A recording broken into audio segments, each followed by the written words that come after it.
ولیمے میں کتنے کھانوں کا انتظام کرنا ثابت ہے؟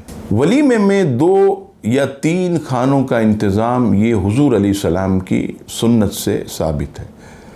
سیرت کی جتنی بھی کتابیں آپ پڑھیے، خصوصاً سبل الہدی والرشاد، یہ امام یوسف الصالحی رحمۃ اللہ علیہ کی صدیوں پرانی کتاب عربی میں آپ نے لکھی، حضور علیہ السلام کی سیرت پر بڑی مایہ ناز کتاب ہے۔ اب تو اردو میں تراجم بھی ہو گئے، ضرور پڑھیے گا۔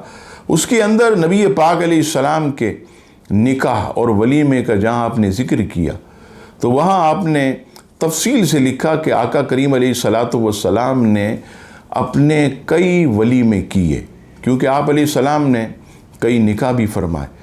تو بعض مقام پر آپ صلی اللہ تعالیٰ علیہ وسلم نے پنیر اور جو کی روٹی اپنے اصحاب کو پیش کی ولیمے کے موقع پر، یعنی جو کی روٹی کے اوپر پنیر رکھ کر نبی پاک علیہ السلام نے اپنے اصحاب کو پیش کیا، دعوت فرمائی۔